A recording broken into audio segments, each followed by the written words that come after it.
Hi friends, it's Maria, and today I wanted to talk about how checking in with myself has completely transformed my life.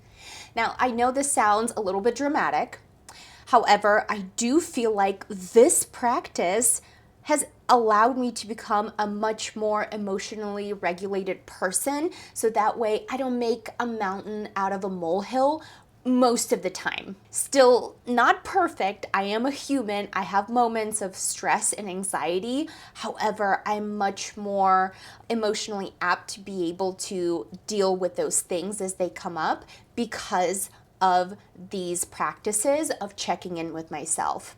And I'm going to talk about it on a micro level, like the daily, weekly check-ins, as well as macro, like monthly and the bigger picture. Most of this is going to circle around journaling, but there are some other modalities that I use throughout the year to come back to what's important, to come back to my values, to come back to the bigger picture. It also allows me to show up the way that I actually want to show up. I don't want to be an asshole. And I found myself previously in the past, like 10 years back, sometimes I was not a nice person to myself or to others. It was because I was avoiding checking in with myself and feeling the feels that I did not have this good relationship with myself or with other people.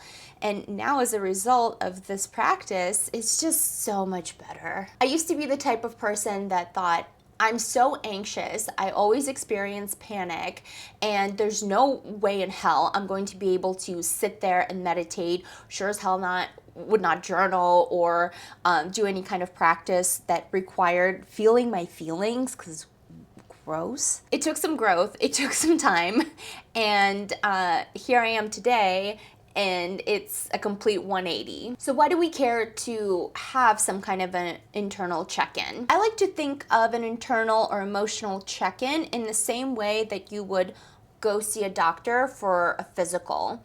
You're trying to get ahead of a problem. You're trying to catch something early and address it. With that, what you're doing is you're generating awareness and allowing for cognitive restructuring to occur, meaning you're finding negative patterns, you're able to challenge them and you're able to rewire them and redirect them in a direction that is productive or positive. And I want to stress that not everything has to be positive. Sometimes things can just be more productive. Like, is this thought, this feeling actually serving me? How can I think about it differently? Again, we don't need to put on rose-colored glasses and pretend like the world is unicorns and rainbows. We can just rethink some things that are in a more productive way.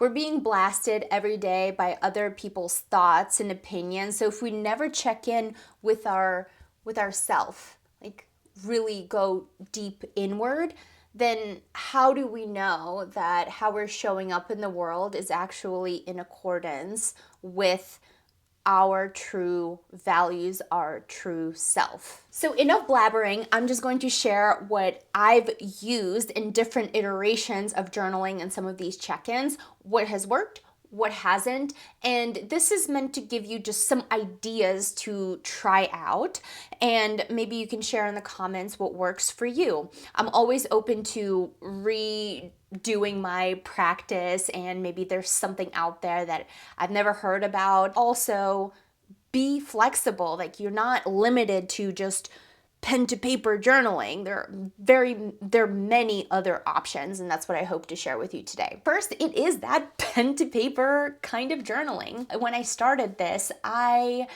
didn't like it. It was more of a brain dump, and I put all of my negative thoughts out on paper. In psychology, it's actually called expressive journaling, where you're trying to dump out all of the negative thoughts and the trauma, and it actually allows you to recognize a pattern and to hopefully rethink and reframe and talk about it with your therapist, or just have that awareness to figure out what's going on in your life and hopefully address it. I'll occasionally lean into it, but I feel like when I do that, I journal first thing in the morning, and if I start my day off with just this like blah, brain dump, it doesn't feel good for me. I know plenty of people that do it and it feels good to like get it out of their head so they don't think about it for the rest of the day. But I find in my head, if I put something out there like that, it just tends to stick with me for the rest of the day. So I don't gravitate anymore toward that way of journaling. And I think that's why I was so dismissive of journaling, because I thought it was just expressive writing and it was limited to that, when that's not the reality. My second iteration of journaling was emotional weather forecasting, and I like this a little bit better. I heard about it on a podcast with an addiction psychiatrist. I can't remember who the gentleman was, but he runs a rehab clinic out in somewhere in Kentucky. That's all I kind of remember from that podcast, but I remember him describing the emotional weather forecasting, and I decided to try it out. What you do is you write out your day. What are some of the things that are going to be happening in that day? Then your current emotional state. So you're excited, happy, scared, lonely. Then you write down causes for reactivity. Like, what are the things that could make you behave in the way that is not desirable to you? And then red flags to watch out for leading up to that behavior. And the last piece of it is what to strive for. So knowing your flaws, knowing the day ahead, knowing things that cause you to be triggered, and what are you going to strive for instead? Okay, so when you feel annoyed, then you do this. It's a really good example of the if this, then that type of reframing. It's really good for breaking a bad habit. For example, smoking. If you get an urge to smoke, then you call a friend, then you chew a piece of gum, then you like insert the thing that you're trying to replace the habit with. Something that I added on to this practice that he didn't mention, my intention for the day. That varied from anything like, I want to be present, I want to be kind, I want to be loving. It's more of a feeling I want to have and share with the world. Now my journaling practice focuses around gratitude, and I love it because I get to start out my day on such a high note. I just get to wake up and be grateful for all the things, and I list them all. And I list things that I'm excited about. I list things from the day before that have happened and I feel were incredibly special. It is just a good feeling. So this is my way of going inward before I go out there into the world. And I forgot to mention that my very first entry into journaling outside of the expressive writing was actually journaling with prompts. So I had these prompt type journals. I really like this one, Burn After Writing. You get kind of random prompts here. It's everything from stuff from the past, the present, and the future. For example, if I could give one thing to one person, it would be blank. My greatest fear is blank. If I could make one thing vanish forever, it would be blank. Describe my parents in 5 words. There's a page to like draw things. There's dream stuff, favorite songs. So it's a really fun way to get into journaling if you're just maybe a little bit intimidated by it or don't know where to start. This one I actually got at like a thrift store, and it was a blank journal, and I tried it, and it was nice. It was nice. It's called 5 Minutes to Calm. I don't know if they still make it, but there's so many journals and iterations of something like this. Another way is just to pull journaling prompts from social media or the internet. You can ask Gemini or ChatGPT, and it can give you a slew of different journaling prompts. I find that that can be a good way to ease into journaling as well. Another way that I check in with myself is a planner. I love a good analog planner. I've had one since high school, or maybe even junior high. They used to give out these planners for homework and activity, or like school activities and whatnot. And after school was over, like, well, how do I structure my day? Like, what do I do? I started buying these planners after high school at TJ Maxx for like $5 to $10, and it just became a practice. So this has been like a lifelong practice for me is to have an analog journal. Maybe like 4 years ago, I discovered this brand called Fox Planner. I saw somebody, I want to say on YouTube, use Fox planners, but it was just a bullet journal. It was just a plain journal. What I like about these is that they are like, you fill in your own thing. They're not dated. They do have dated ones, but these ones are not. So you do your month, you do your week, and then you do have like blank pages as well if you wanted that. And they have an area for focus and your vision board and anything else that you want to kind of write in there, gratitude and self-awareness type of stuff. These are awesome. I think I've only kept like the last 3, just have them laying around. What I love about this planner is that it has your week's main goal, your top priorities, personal to-do list, and then blank area for habits. You can write in literally anything. So for me, I have meditate, gym, walking, mobility, 130 grams of protein. Gotta get that protein. Audio/read, working on my business, and that's kind of it. I find it really, really helpful. And the same goes for the month. They have a section for the month where you talk about month's wins and then how you'll improve next month. So again, this is a weekly check-in, this daily and weekly and monthly check-in. And what I really love about this is that you can just flip through it and see all the wonderful stuff that have happened. This doesn't mean I don't use a digital calendar as well, like appointments and important meetings. In traveling, I do put on a digital calendar as well. There's something about pen to paper. For me, it's very cathartic. I know it's not for everyone. Not everybody loves a journal. I find it incredibly peaceful. And this year I got a fancier one.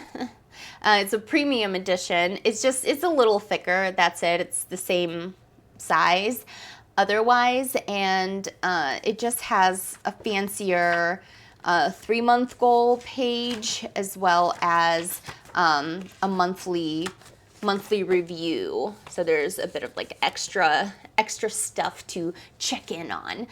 I'm gonna see how it goes. I'm really freaking excited about it. These types of planners, they're not for everybody. I understand that. Some people are not pen to paper kind of people. Some people don't want to take that extra, be redundant, like it's already in my digital calendar, why do I need to put it here?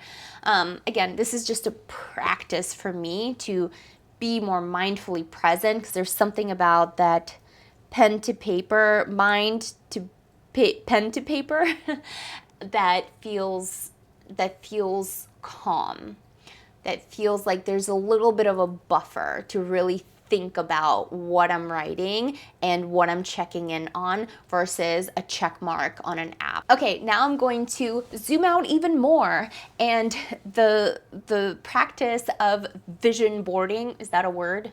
Vision boarding. I make a vision board every year is what I'm trying to say. I've done this for, I don't know, like a decade. It's been a while. I love a good vision board, and I've had different iterations of vision boards too. As an example, here's mine from this year. What I try to put on my vision board is how I want to feel. There are some things that I'm putting on here that are a bit more of a goal. Pull up. I had an upper back injury and I wanted to be able to do a pull up again, run my first Peachtree race in Atlanta on 4th of July. Travel, community stuff, personal relationships, nature. So that's what kind of made it onto my board. This board sits in my Zen den, and my Zen den is literally just my closet where I sit and I meditate and I journal and I do these check-ins. Also, I had a friend that hosted kind of like a collage making party, and I made like a mini vision board. Lots of nature, that's it. I love hiking and backpacking and things like that. So it was just a fun way to like be reminded of that And again, this hangs in my Zen den. Vision boards might sound a little woo-woo. Just because you put something on a vision board doesn't mean it's like magically going to happen. Again, it's not manifesting. It's like manifesting without manifesting. It's like intentional doing. It's a reminder of this is what's important to me, and I should probably do things day to day that align with that. That's it. Put whatever you want on it. And the last practice that I wanted to share with you that I do annually, I write my future self a letter to open it a year from now. This one is, I don't know where 2024 one is, but I just say open, December 2023. Open December 2025. So I'm actually going to open this today. I have no freaking clue what I wrote. If it's like present based, like I was writing it coming from the present moment, hopes for the future, talking about the past. I have no clue what is in this letter. And that's what makes it really exciting, because a year goes by, you're like, I have no freaking clue what I put on here. Like no clue at all. It's the weirdest feeling, because like you're reading a letter from, it feels like a different person. These are also really nice to keep for a while, for years, because you get to see the progression of how your thinking has evolved, how your life has changed. If you're gonna take anything out of this whole video, if you're trying to try something, I think this is the most accessible thing, because you kind of write it, put it somewhere where like you'll see it, and read it. It's very special. Actually, I'm filming this on December 31st, so this is still December, and I should probably open this. So I'm gonna do that. Let's see what my past 2024 Maria wrote to myself. Okay, I would cry, but it's a really funny letter. It's not cry worthy. It's like, it's funny. And that's the thing. You get to keep that for yourself. You get to have this special moment with yourself. Like, what the hell was I thinking? Or like, what? This is very nice. I was very nice to myself. What I want to end with is that this isn't all or nothing. There is no one perfect way to check in with yourself, to journal. Regular sitting meditation, talking to a therapist, talking to a friend, a walking meditation, bullet journaling, journaling on your computer, journaling in your notes app, sitting there and screaming in your car. All of these things can be a way to just let out some emotion and check in with yourself and how you're feeling. I would love to hear what your practices are, or maybe this just doesn't land with you right now, and that's okay too. Again, you don't have to do anything. Anyway, I hope you found this helpful, and I'll see you in the next one. Bye!